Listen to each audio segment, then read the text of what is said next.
रामपुर में रहती थीं रामकली देवी, जिन्हें पूरा गांव अम्मा जी कहता था। उनके बेटे राम दिन भर खेतों में मेहनत करते और उनकी बहू मीरा घर संभालती।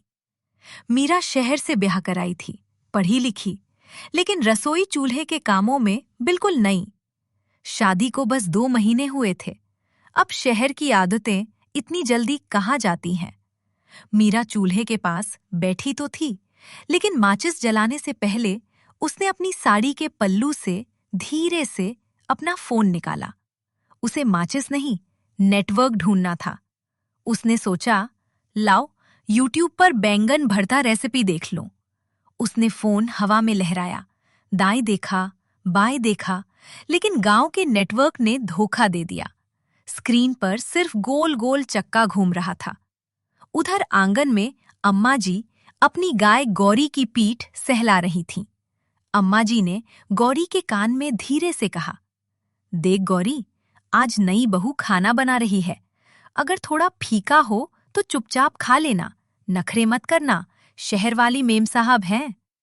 गौरी ने भी जैसे जवाब में पूंछ हिलाकर कहा। मीरा ने ये सुन लिया और उसके चेहरे पर डर और मुस्कान दोनों आ गए। सुबह के 9 बज चुके थे। मीरा ने काम शुरू किया। उसने सोचा, आज कुछ खास बनाऊंगी। रोटी, दाल और बैंगन का भरता। बैंगन को आग पर भुना, मसाले डाले, लहसुन, हरी मिर्च, धनिया। दाल उबालते हुए नमक का अंदाजा नहीं रहा। और रोटी? पहली रोटी तो तवे पर डालते ही जल गई। धुआं उठा। मीरा घबरा गई। दिल जोर जोर से धड़कने लगा। अम्मा जी देखेंगी तो क्या कहेंगी? तभी दरवाजे पर जोर से खटखट हुई। गांव की न्यूज चैनल यानी पड़ोसन चंपा चाची, उनकी नाक बहुत तेज थी। अरे अम्मा, क्या बात है? आज घर में हवन हो रहा है क्या? बड़ा धुआं है। मीरा की जान हल्क में आ गई। उसने जल्दी से जली हुई रोटी तवे के नीचे सरका दी और पल्लू ठीक करते हुए बोली, नमस्ते चाची, वो बस थोड़ा घी टपक गया था आग पर। चंपा चाची ने अपनी पैनी नजरों से रसोई को स्कैन किया और बोली, अच्छा, मुझे लगा शहर का कोई भाप वाला तंदूरी फैशन आया है। अम्मा जी ने समझदारी दिखाई और चंपा चाची को बातों में उलझाकर बाहर ले गईं ताकि मीरा संभल सके। दोपहर का वक्त हुआ। राम भी खेतों से आ गया। थका हुआ, पसीने से तर, सब चटाई पर बैठ गए। बीच में बड़ा सा कटोरा, दाल, घी और हींग के तड़के के साथ बगल में बैंगन का भरता और रोटियां, कुछ अच्छी कुछ जली हुई। मीरा ने राम की थाली में अच्छी रोटी दी, लेकिन जली हुई खुद रख ली। अम्मा जी ने ये सब देख लिया। माहौल एकदम शांत था। सन्नाटा ऐसा कि मच्छर की आवाज भी सुनाई दे। राम ने देखा मीरा चुप है और अम्मा जी गंभीर है। उसे लगा शायद उसने कोई गलती कर दी है।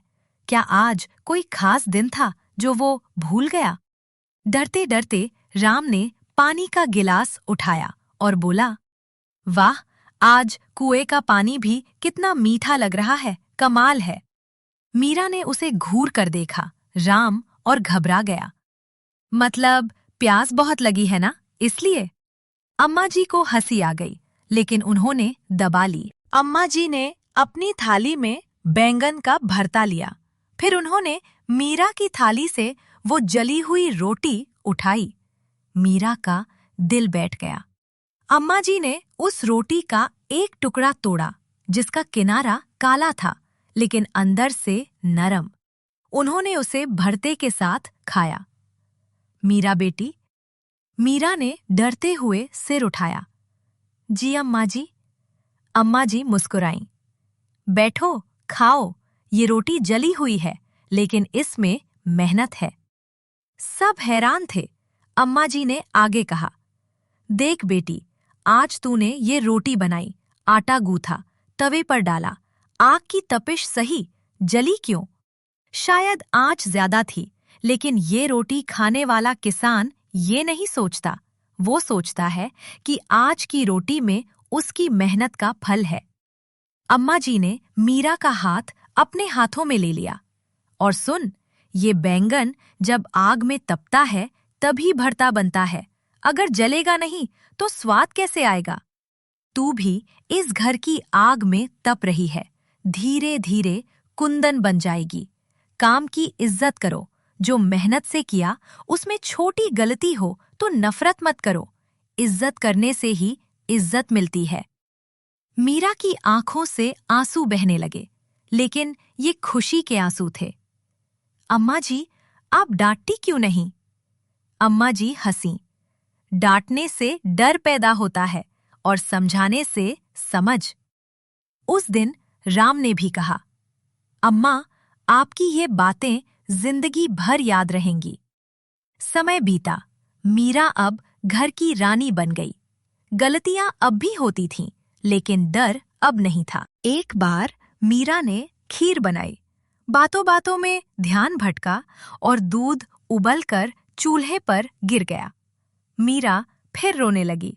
तभी अम्मा जी आईं और हंसते हुए बोली, अरे पगली, रोती क्यों है? लगता है आज चूल्हे को भी खीर चखने का मन था, थोड़ा उसे भी खाने दे। बाहर बंधी गौरी गाय ने भी जोर से आवाज दी। मीरा हंस पड़ी और बोली, लो अम्मा, गौरी भी कह रही है कि अगली बार उसके लिए भी बचाना। दोस्तों, ये थी रामपुर की वो कहानी। मीरा ने सीखा कि चाहे रोटी जले या खीर गिरे, मेहनत को पहचानो। जिंदगी में हर इंसान और हर काम सम्मान का हकदार है। अम्मा जी जैसी सास मिले तो जीवन सचमुच स्वर्ग बन जाता है।